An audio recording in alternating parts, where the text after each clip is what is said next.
Welcome to the music show with me, Kieran. Sit back and enjoy. So I moved to Bristol about a year and a half ago to become like a humble freelance editor, struggling. What a lot of you don't know about me though is about a year and a half ago, I used to be absolute top don legend, rock and roll superstar on the Isle of Wight. That was the official title. And since moving here, I haven't really had time to do any band stuff. I haven't really had a chance to make any music, really. A few demos here and there, but nothing major.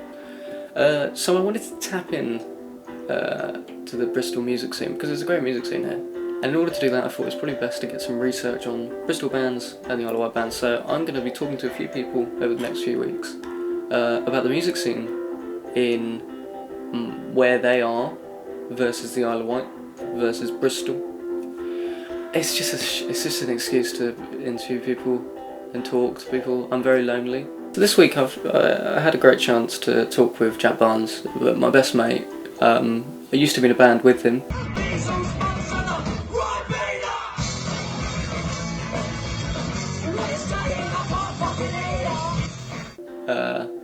Called Upstarts. All round top bloke. Now living in Brighton, which he goes into the music scene over there, which is cool. Yeah, really good chat. Really interesting. And I'll leave all the links for him wherever down below is. I don't know where this is being uploaded. But enjoy. Here we go. No, I'm good because I've got headphones in. I'm just setting it up. I had these on, but I looked fucking ridiculous. I looked like I was like, yo, so tell me about your style. Good mouse. Shut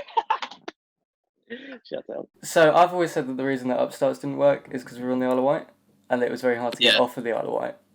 Yeah, for sure. Are there any venues that would have accepted that sort of music up in Brighton? Oh, I mean that sort of music for sure. Like, I mean, there's everything up there. Do you know what I mean? There's no like set. This is the genre this venue's gonna play. Yeah. Okay. It's like they'll do the punk gig, and they'll do like a nice little indie gig, and then they'll do some like pop music and stuff. Do you know what I mean? Yeah. It's pretty inclusive. So they're more accepting of, because you were a solo, but like with a session band, is that right? Yeah, I mean, I'm just. It's just the same as a band, except it's called Jack Barnes. That seems like you're taking credit. Could you? Yeah, I mean, I wrote the songs. You imagine I just fucking hard style. I'll break you. So what's the main differences that you've noticed between the Isle of Wight and Brighton? I think there's way more professional bands in Brighton than there is in the Isle of Wight. I mean, and the thing is, because the scene on the Isle of Wight is the way it is, and because we're in such a small place, if you're a new up-and-coming band, you can go and get a gig nearly straight away. Yeah. Do you know what I mean? Yeah. But if you've just made a band and you want to get a gig in 2 weeks' time, you can't just go to someone and be like, let me play in your pub, because they'll tell you to fuck off, because there already is like loads of really good bands. Yeah, I mean and I also found that a lot of the bands that start on the Isle of Wight, but maybe this is just my limited experience of being that age, are not old enough to play in bars and pubs. Yeah. It's like, where do you play aside Coburg's? Yeah, exactly. The only one. I haven't experienced the whole starting a new band like how we did when we were making Upstarts and stuff. Right. I haven't experienced that in Brighton because I've arrived with a band and I've got songs and I've got recordings. None of it. Like, if I moved to Brighton and been like, I need to find some friends and I need to find someone who plays the bass and all this stuff because I already have. There's a really good music scene in Brighton. I imagine that's quite hard to get sort of a unique persona over there.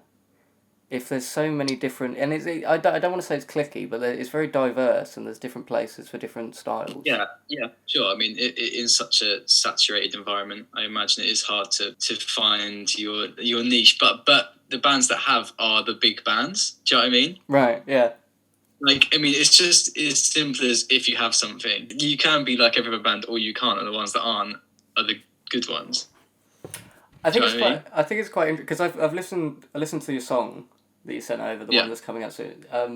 It's a lot darker than your usual stuff. I don't know if that was intentional. It was good. It's a really good song. I was just I mean, not necessarily intentional, but it's just one that I wanted to do. Yeah, but you said that it's gained a lot of notice in Australia. Well, yeah, I mean, I working with Colossus Records, who's a record label in Brisbane in Australia. Yeah. They're just helping me promote and get it out and all that nonsense. So yeah, I mean, that's just opened a new door of Australian people, which is so weird, but sick. No, that's mad, because I know that there's a really good music scene, which I think would have accommodated quite a lot of the Isle of Wight bands back in like 2016. Sure. I think that sort of style would have translated really well over in Australia. I think it's bizarre though. It's such a it's like the opposite. Well, it's the opposite side of the world. Near enough. How does that feel being recognised so far away? Weird. Yeah. It's really fucking cool.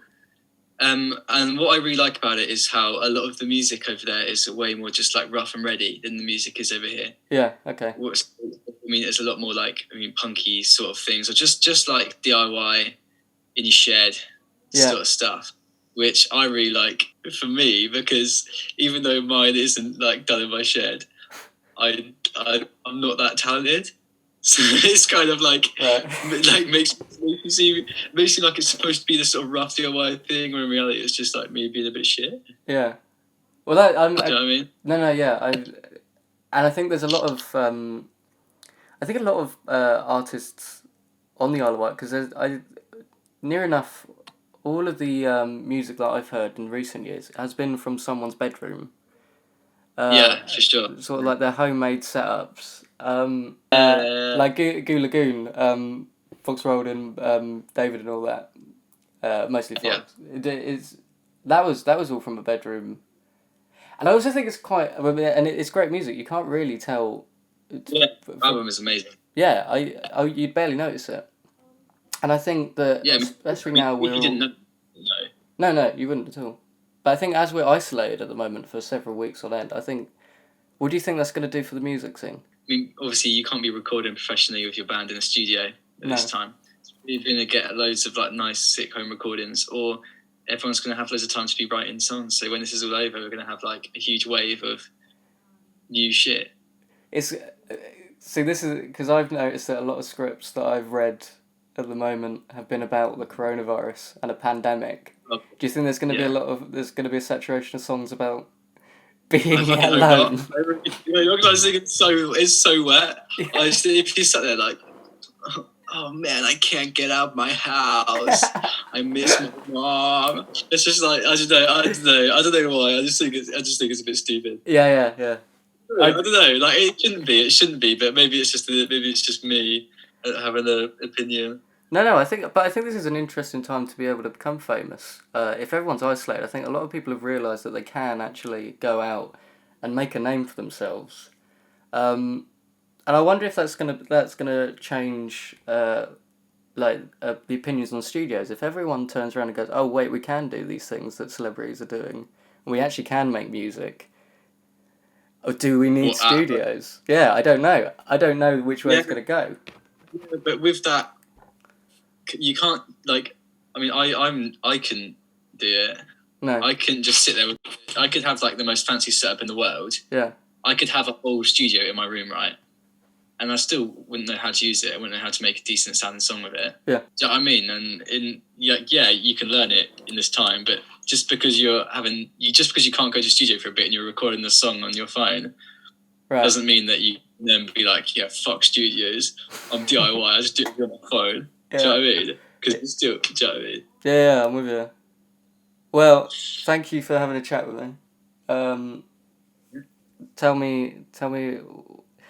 Tell the folks at home what's going on in your life. My name's Jack Barnes. I'm 20 years old. No. Plug something. Promote what you're doing. I've got a track called Down and Out. It's coming out on the 17th of April with Colossus Records. They're Australian. I'm from Brighton. It's diverse. Sick, man. Check it out on all good streaming platforms. Follow me on Instagram at JackBX to get my music updates. I love it. Right, well, thank you. Thanks everyone watching. Yeah, thank you. Next week we're gonna have Coldplay on. Do you know the first True Geordie video? You're talking about football. Yeah. Okay, cool. All right. Well, I'll see you in a bit, Jack. Peace out. Yeah, right. Lot of love.